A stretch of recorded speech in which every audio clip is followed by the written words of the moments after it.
시편 106편을 저희가 보았는데 시편 106편은 시편 78편 또 시편 105편과 함께 역사를 기록한 그런 시편이라고 볼 수 있습니다. 그래서 한편으로 보면은 시편이고 또 한편으로 보면 역사책이고 또 한편으로 보면은 영적인 의미가 담겨져 있는 그러한 성경이라고 볼 수가 있죠. 그래서 78편과 105편, 106편은 아주 의미가 있다고 우리가 보고 있습니다. 특별히 105편과 106편은 쌍둥이 성경이라고 이렇게 말할 수 있을 정도로 이 두 가지 이 시편이 한 편이다 이렇게 말을 해도 별로 문제가 되지 않을 정도로 아주 연속성이 있고 밀접한 그러한 성경이라고 볼 수가 있습니다. 그런데 오늘 이 성경에서 말씀을 하는 내용의 그 핵심이 뭐냐 하면 이 성경은 후대에 쓰지 않았겠습니까? 그러니까 이 후대에 썼는데 이 역사를 기록하고 또 이것을 시적으로 기록하신 이 주인공이 이 시편을 통해서 하실 말씀이 우리 조상들이 못된 짓을 많이 했다 이렇게 쓴 것이죠. 우리 사람은 누구나가 자기의 부모를 자랑하고 자기의 가문을 높이고 싶은 마음이 있어요. 특별히 명절 때가 되면 이제 많은 가족들이 이렇게 모입니다. 어떤 집안은 몇 명이 이렇게 모여서 초절하게 보내지만 또 어떤 가문은 10명, 20명 혹은 그 이상이 모여서 명절을 보내기도 합니다. 많은 사람이 모여서 명절을 보낼 때 가장 중요한 것이 무엇이겠습니까? 그것은 우리 조상들이 훌륭하다. 우리 조상들 가운데 영의정이 나오고 우리 조상들 가운데 누가 나오고 대단한 분이 계시다. 그러면서 사람들이 하나가 되고 자긍심을 갖고 또 모이기를 좋아하고 이렇게 되는 거죠. 만일에 어떠한 모임이 있는데 우리 모임의 가장 어르신이 역적이었다. 우리 어르신이 13명을 죽이고 감옥에 갔다가 죽었다. 만일에 이러면 모이기가 어려울 거예요. 사람들이 이렇게 모였는데 우리 아버지가 13명 죽였어. 우리 아버지는 4명 죽였다? 그러면 거기에 모여있는 그 후손들이 올 마음이 있겠어요? 상당히 이건 위험한 거 아니겠어요? 그런데 이 성경은 상당히 정말 솔직한 것이 뭐냐 하면 이 성경을 기록한 후손이 냉정하게 얘기를 한 거예요. 우리 조상들이 미친 짓을 했다. 우리 조상들이 망할 짓을 했다. 우리 조상들이. 아주 못된 짓을 해도 보통 못된 짓을 한 게 아니다.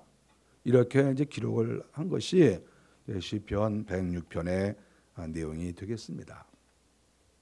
그러면 오늘 이 기자가 자기 조상들에 대해서 이야기할 때 가장 첫 번째 언급한 내용이 무엇이겠습니까? 34절에 보니까 여호와께서 이방 민족을 멸하라 이렇게 명령을 하셨는데도 그 명령을 지키지 않았다 이렇게 말했습니다. 하나님께서 이스라엘 백성들이 가나안 땅에 딱 들어갔을 때 하나님이 들어가기 전부터 당부했어요. 너희가 이방의 우상을 섬기지 말아라. 특별히 이방 민족들은 우상을 섬기는 사람이니까 아예 다 없애버려라. 그 사람들을 없애버리고 죽이든지 또 그 사람들이 도망을 가면 또 할 수 없고 어쨌든 그 땅을 깨끗이 하라. 하나님이 중요시 여긴 것이 뭐냐 하면 그 땅의 문화의 문화. 왜냐하면 거기에서 우상과 관계된 사람들이 그 땅에 머물러 있으면 나중에 선택된 이스라엘 백성들이 그 땅에 들어가도 그 사람들과 어울리는데 가장 중요한 게 뭐냐 하면 문화예요. 문화. 그런데 이 문화를 한 발자국만 또 들어가면 거기에는 종교가 있어요. 그래서 종교와 문화는 사실 뗄 수가 없습니다. 우리 단순하게 문화다, 종교다 이렇게 가릴 수는 있겠지만 실상은 거의 밀접한 관계가 있어요.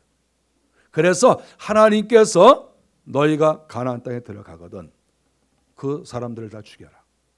이렇게 말씀하신 이유는 그들과 어울리면서 문화를 배우고 문화 속에 숨겨진 신앙을 배우고 거기에서 하나님을 대적하고 하나님을 섬기지 않는데 치명적인 그러한 요소가 그 속에 있는 것을 하나님께서 아시기 때문에 너희들이 그들을 다 죽여라 이렇게 말씀을 하셨습니다. 오늘 34절에 보니까 하나님께서 그런데 오히려 우상을 섬기는 그들과 섞였다. 지금 이 시편을 기록하신 이분은 하나님의 마음, 하나님의 말씀을 그대로 옮겨놓은 거거든요.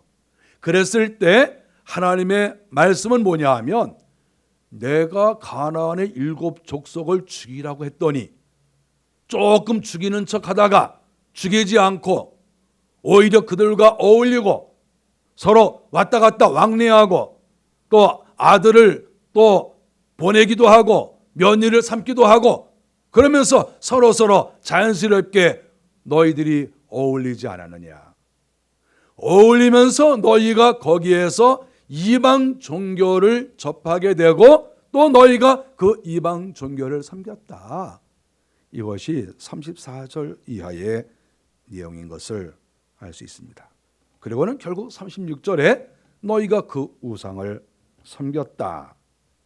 이제 결정적인 것은 37절에 그들이 그들의 자녀들을 악귀들에게 희생 제물로 바쳤도다. 충격적인 그러한 역사적 기록을 이 시편 기자가 하고 있는 것입니다. 우상을 섬기는 것은 이유가 있겠죠. 우리가 신을 섬기는 이유는 무엇입니까? 자기가 잘 되려고 하는 것이죠. 현재의 어려움과 고통을 잘 극복하고 잘 되기 위해서 사실 신앙생활을 하는 거예요. 우리가 하나님을 믿는 것도 그런 거예요. 나중에 천국 가는 거 우리가 그거 중요하지만 어쨌든 이 땅에 사는 날 동안에도 하나님의 은혜를 받기 위해서예요. 우상을 섬기는 것도 마찬가지입니다. 역시 그 속에는 자기를 위한 이기심, 내가 살고 봐야 되겠다, 내가 좀 잘 되어야 되겠다 이런 마음이 있으니까 사실은 우상도 섬기는 것입니다. 그런데 하나님께서는 이 세상에 신은 나밖에 없다, 다른 신은 다 가짜다, 하나님이 이렇게 말씀하시고 지난 인류 역사를 통틀어서 생각해 볼 때 역시 하나님의 말씀이 맞다는 것을 우리는 알 수가 있습니다.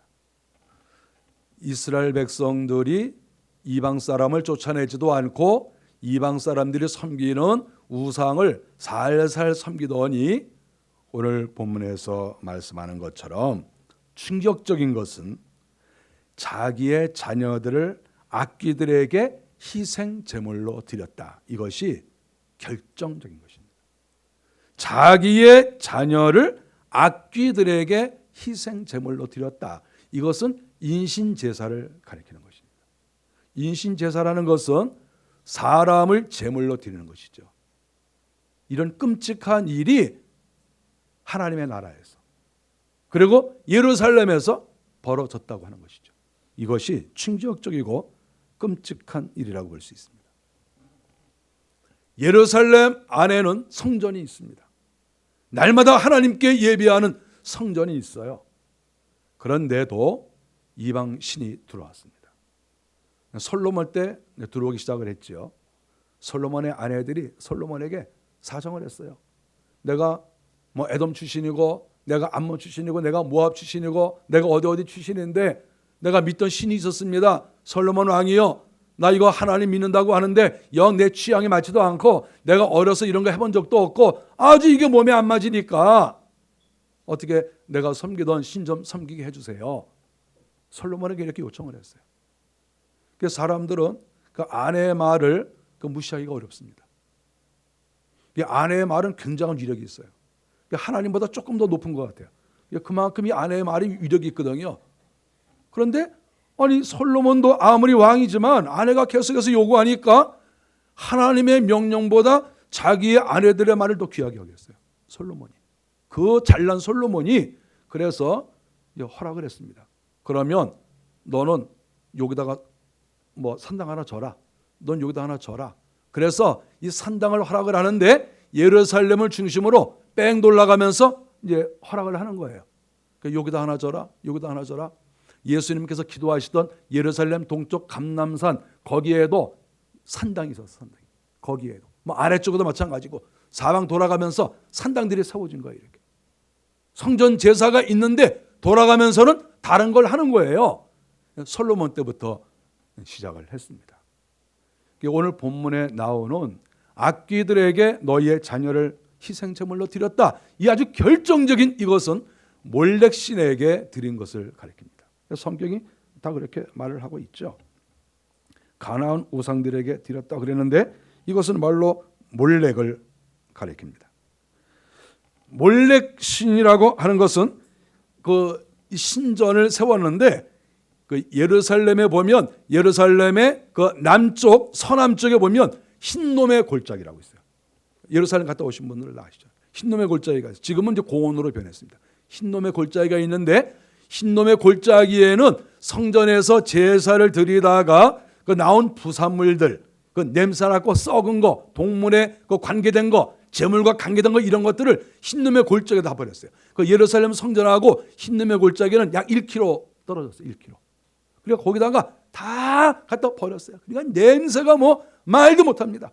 그리고 흰놈의 골짜기라는 것은 흰놈이라는 사람이 땅 주인인 거예요. 그래서 흰놈의 골짜기 이렇게 있는데 그 흰놈의 골짜기에서 또 살짝 옆으로 비껴나가면 흰놈의 아들의 골짜기가 있어요. 그러니까 아버지가 아들한테 땅을 줬어요. 그래서 요건 흰놈의 골짜기, 옆에 있는 거 흰놈의 아들의 골짜기. 사람들은 잘 분간을 못하는데 이거 구별을 원래 해야 되는 거예요. 아버지하고 아들하고 땅이 다르니까. 그래서 흰놈의 골짜기 옆에 흰놈의 아들의 골짜기가 있는데 거기다가 몰렉 신상을 세운 거예요. 거기다가 예루살렘 성전에서는 잘 안 보여요. 이렇게 골짜기가 있고 또 골짜기 이렇게 있으니까 이제 잘 안 보이는 거예요. 거기다가 살짝 숨겨놓고 거기다가 몰렉 신전을 세워놨어요.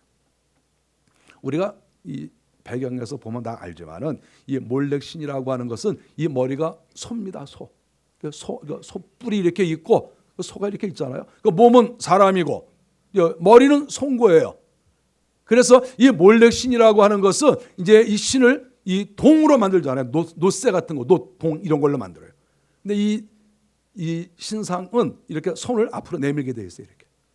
이렇게 제작을 합니다. 제작할 때 이렇게 그 안에는 비었죠. 노수로 이렇게 만들었는데 안에는 비어 있고 손을 이렇게 내밀고 있는 거예요. 그런데 이 몰렉 신에게 제사할 때는 여기다가 이제 불을 떼는 거예요. 그러니까 불을 떼면 이 노시 시뻘개질 거 아닙니까? 그러니까 시뻘개지는데 요 가슴 쪽에는 또 구멍이 있어요. 불이 나오도록. 그러니까 불을 안에서 막 떼면은 불이 여기서 나올 거 아니에요. 가슴 쪽에서 속이 비었으니까 불이 확 나오는 거예요. 그리고 요 머리 쪽에는 굴뚝을 만들어놨어요. 신이. 그래서 연기가 펑펑펑펑 이렇게 나가게 만들었거든요. 그런데 여기서 인신제사를 어떻게 드리냐 하면 남자아이 또 어린아이. 왜냐하면 어린아이를 죄가 없다고 생각하니까 죄가 없는 아이를 신에게 바치는 거예요. 그래서 인제 난지 얼마 되지 않은 이런 아이를 제물로 드리는 거예요.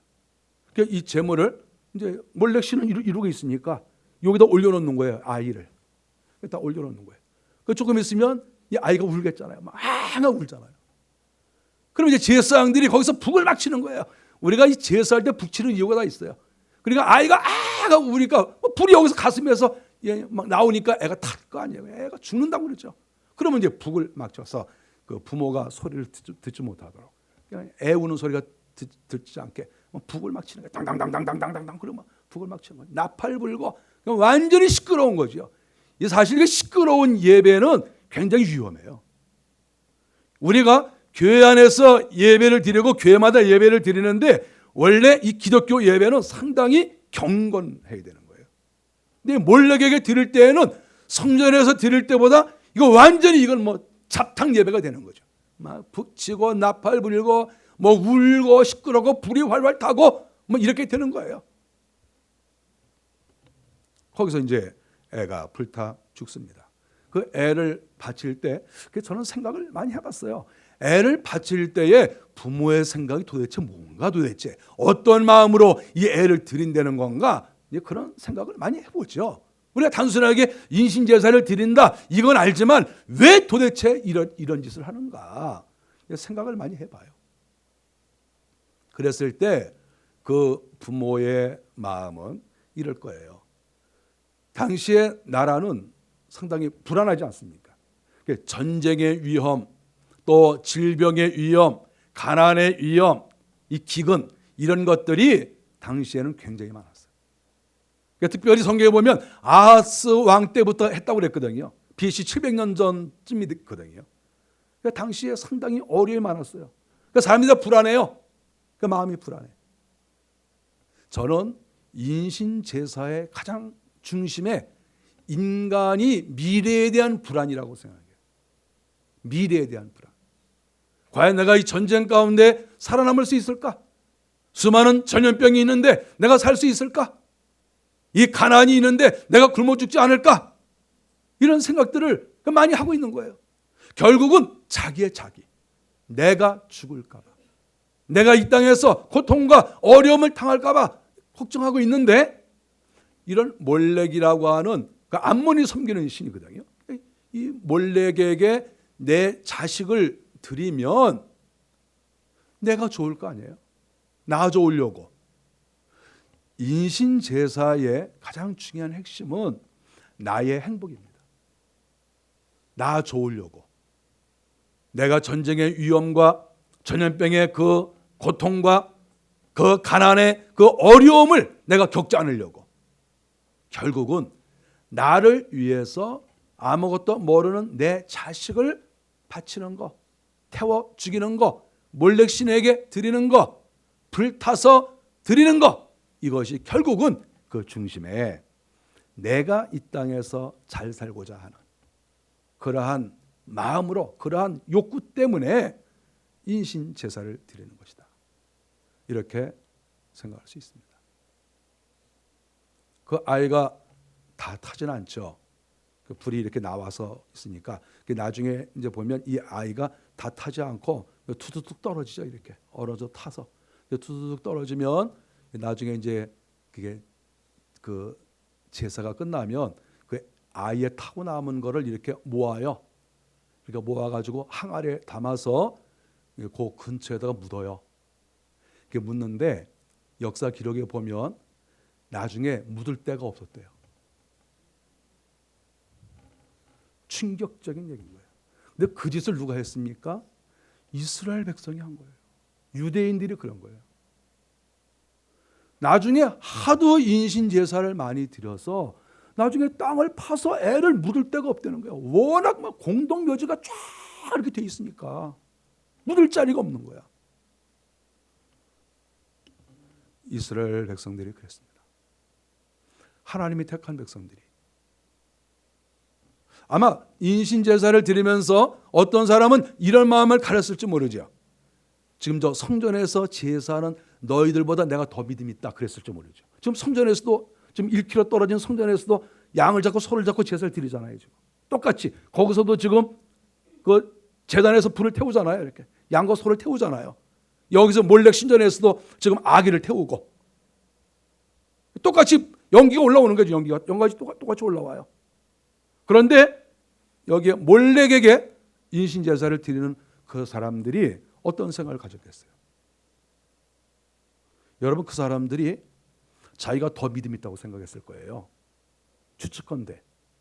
왜냐하면 지금 저 성전에서 드리는 사람들은 자기의 죄를 양과 소에다가 전이시켜서 그것을 태우는 거잖아요, 지금. 그런데 지금 자기들은 내 살 같은, 내 생명 같은 지금 내 자식을 지금 드리잖아요. 여러분, 누가 더 믿음이 있습니까? 누가 더 믿음이 있습니까? 믿음이 있다는 측면에서는 자식을 바친 사람을 따라갈 수가 없어요. 믿음이 있다고 하는 측면에서는. 중요한 것은 이 믿음이 과연 옳은 믿음이냐 하는 것이죠. 하나님이 가르쳐 주신 옳은 믿음은 자기의 죄를 제사하게 고백하고 그 죄를 양과 소에 전이시켜서 양과 소를 하나님께 드리는 것이 하나님이 가르쳐 주신 믿음이에요. 그런데 이 믿음에서 떠나서 몰록 신에게 자기의 친자식을, 그 남자 아이를 태워서 바치는 것, 행위적으로 볼 때에는 굉장히 위대한 것처럼 보여도 실상 그것은 가짜 믿음이고 열매가 없는 믿음이다.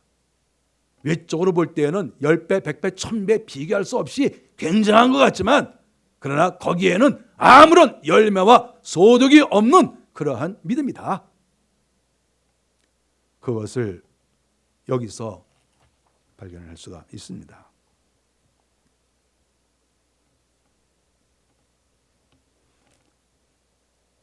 사람을 태워서 장사를 지낸, 태워서 제사한, 그것은 일종의 지옥과 같은 것이죠. 지옥.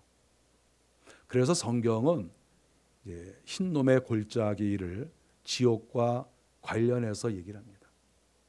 흰놈의 골짜기. 그래서 이 골짜기라는 말이 그래서 게헨나, 그래.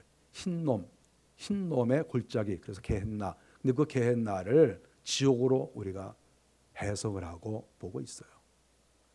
그것은 지옥이에요. 하나님이 없는, 하나님이 계시지 않는 더러운 것, 추한 것, 하나님이 계시지 않는 곳, 그것이 바로 지옥과 같은 것이다.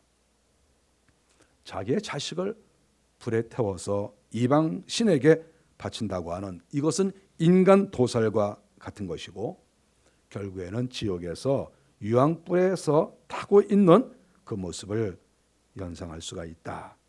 이렇게 말할 수가 있습니다. 문제는 이런 일이 일어나도 아무도 말릴 수가 없다는 거예요. 우리가 이제 간단하게 생각하면, 아니 하나님의 나라에서, 그리고 예루살렘에서 지금 저기에서 성전 예배가 이루어지고 있는데 저 구석에서 하나님의 사람을 몰렉 신에게 인신 제사를 드린다? 여러분, 이게 가능합니까? 하나님의 나라인데.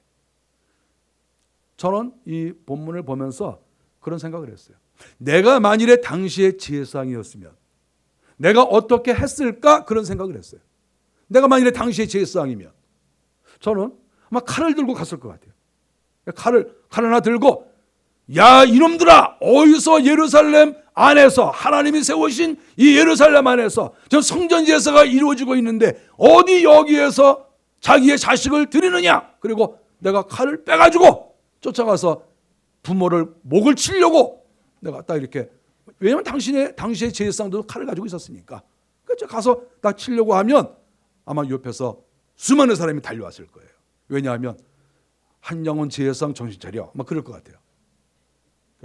왜 정신 차리라는 말이냐? 그러면 왕이 허락한 거야. 야 여기도 우리 제사장 출신들 많아.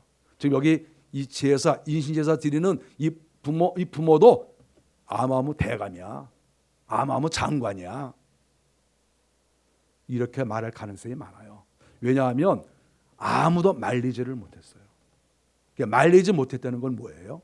그것은 인신제사를 드리는 사람은 예를 들어서 하층민이 아니라는 거예요. 하층민이 아닌 거야.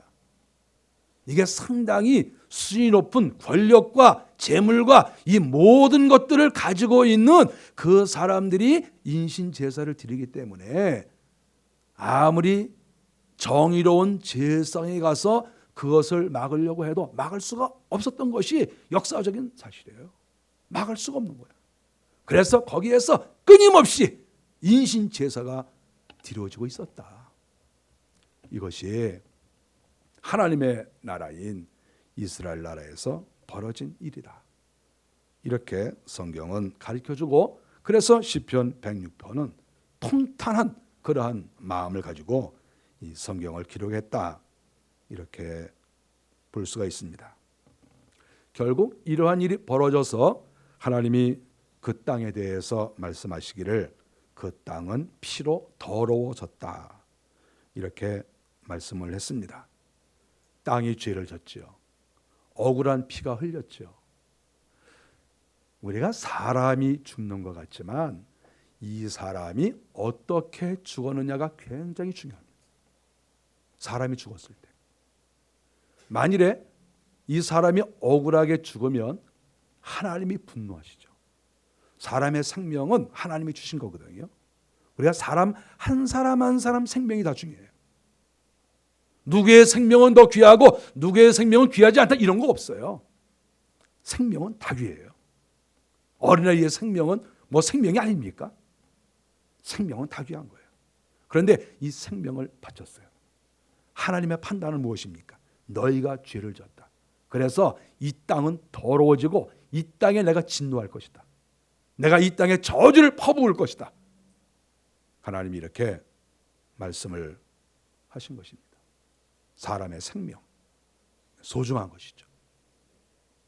우리 대한민국은 맨 처음 선교사님들이 들어오셔서 순교의 피를 흘렸습니다. 우리 주님은 그걸 기억하신 것이죠. 복음을 위해서 순교와 희생의 피를 흘리지 않았습니까? 주님이 그것을 귀하게 보시고 이 대한민국에 전 세계에서 찾아볼 수 없는 그러한 영적 축복 또 물질적 축복 모든 은혜를 하나님께서 이 나라에 쏟아 부으신 거예요. 그것은 순교의 피를 흘렸으니까. 죄 없는 사람이 하나님의 복음을 위해서 순교했기 때문에 하나님이 은혜를 주신 거예요. 만일에 억울하게 사람이 죽었다 그러면 하나님이 그 땅을 벌하시고 하나님이 진노하시죠. 우리가 가정에서도 마찬가지예요. 가정에서도 이방신을 섬기고 가정에서도 억울한 일이 있으면 하나님이 그 가정을 벌내리세요. 교회도 마찬가지고 교회가 하나님을 온전히 섬기지 아니하고 교회 안에서 억울한 일이 발생하면 하나님이 그 교회를 징치하시죠. 교회도 무조건 하나님에게 복을 받는 게 아니고 잘못하면 책망을 들을 수밖에 없죠. 나라도 마찬가지죠. 뭐 당연한 것 아닙니까? 하나님 앞에 나라가 바로 서지 아니하고 억울한 사람이 발생하고 억울한 피가 흘리고 이방 신에게 제사하고 그랬을 때 하나님이 그 나라를 심판하신다는 것을 우리는 기억해야 돼요. 그래서 정말 내가 잘 되기를 원하면 내 자식을 인신제사로 드리기에 앞서서 그것도 죄이지만 나라 전체가 그리고 우리 가문이 그리고 우리 가정이 하나님 앞에 범죄하지 않고 우리 가정이 바로 살아야 하나님께서 은혜를 주시는 거예요. 범죄하지 않는 가정, 하나님 앞에 범죄하지 않는, 세상에서도 범죄하지 않는 정말 깨끗하게 사는 그런 사람이 돼야 하나님께서 그곳에 은혜를 주십니다. 하나님께서 악귀에게 피를 바쳤으니 내가 그 땅을 망하게 하겠다 하시면서 41절에 보면 이방 나라에 넘기신다. 뺏긴다는 것입니다. 하나님이 벌을 내리실 때 여러 가지 벌이 있지 않습니까? 전쟁이 일어나고 가난하게 하고 또 질병으로 죽게 하고 이것이 하나님이 내리시는 벌이거든요. 이제 그 중에 하나가 나옵니다. 이방 나라에 넘기신다. 뺏어버리는 거죠. 너희는 여기 살 자격이 없다. 우상을 섬겨 하나님을 섬기다가 너희들은 끝이야. 하나님이 나라를 넘겨버리셨다. 40절에 보면 하나님이 유업을 미워하시며 기업을 잃어버리신다. 하나님께서 이 기업을 또 벌하시는 것을 볼 수 있습니다. 시편 78편 56절 64절에 보면 아까 말씀드린 것처럼 78편, 105편, 106편이 다 똑같이 역사적으로 기록하는 것인데 78편 56절 이하에 보면 60절에 하나님이 성막을 떠나신다 이런 말씀이 나와요. 하나님이 떠나시는 거예요. 이거 얼마나 무섭습니까? 하나님은 범죄하는 그 가정에서 범죄하는 그 교회에서 범죄하는 그 나라에서 하나님이 떠나신다. 성막에서 떠나시는 거예요. 하나님도 들어오시고 나가시는 것을 여기서 묘사하고 있어요. 하나님이 만드셨지만 범죄할 때 하나님이 그곳에서 떠나신다. 이렇게 말씀을 하고 있습니다. 이 나라의 명절을 저희가 맞이했습니다. 또 1년이 지났네요. 또 많은 사람들이 또 모여서 좋은 시간을 갖습니다. 형제들끼리 모여서 또 이렇게 부모님과 후손들이 모여서 시간을 보내는 것은 아주 좋은 것입니다. 저도 이렇게 후손들이 많아서 내 아들, 딸들이 또 결혼해서 자녀들을 3명, 4명씩 낳아서 제가 이렇게 몇 년 더 지나면 우리 집에 한 20명씩 쫙 차가지고 할아버지 좀 그랬으면 좋겠어요. 여러분은 그런 마음이 없습니까? 저는 그랬으면 좋겠어요. 저희 아버지는 늘 그러셨어요. 이렇게 식구들이 모이면 우리 집에 아이가 우리 집 식구가 28명이다, 29명이다 늘 그러셨어요. 저게 뭐가 좋아 저러시나 이렇게 생각을 했어요. 근데 그것이 사람의 마음이에요. 저도 28명, 29명까지는 안 되더라도 그래도 한 25명은 좀 됐으면 좋겠어요. 쫙 이렇게 모이고. 좋은 일이에요. 여러분도 그런 가정을 만드세요. 그런데 그 안에서 하나님이 떠나면 안 돼요. 그 안에 오직 하나님. 하나님을 섬기지 아니하고 이런 악한 사상과 그러한 악귀를 섬기는 어떤 사람이 하나 들어와서 그것을 퍼뜨리면 이것이 이상하게 살살 퍼져나가서 결국은 그 가정을 망쳐요. 우리가 이거 정신 차려야 되는 거예요. 우리의 안방을 믿음 없는 며느리에게 맡길 수 없어요.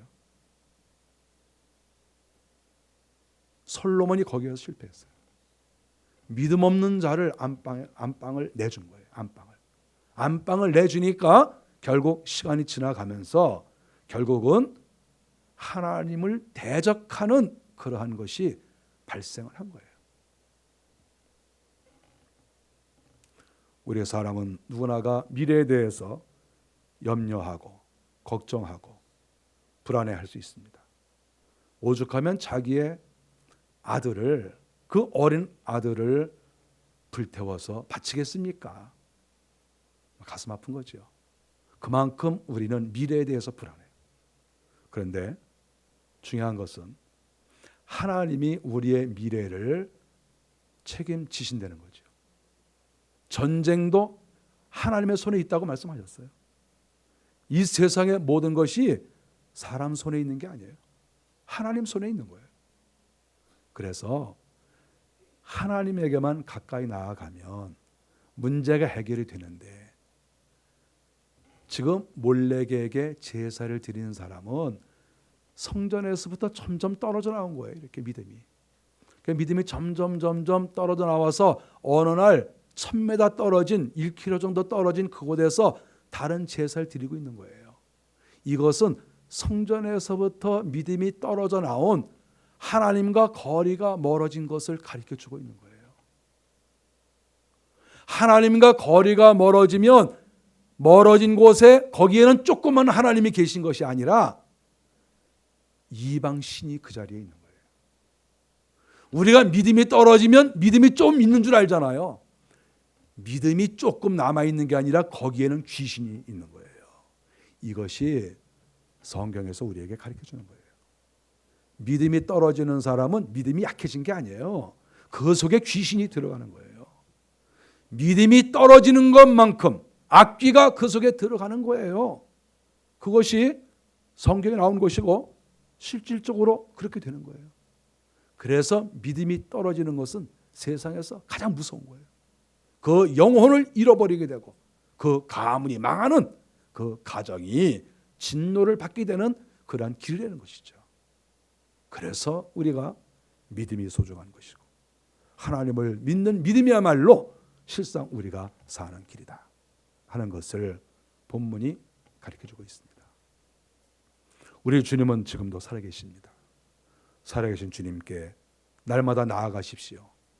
1m도 100m도 떨어지지 마시고 끝까지 주님을 붙잡으십시오. 주님 안에 거하십시오.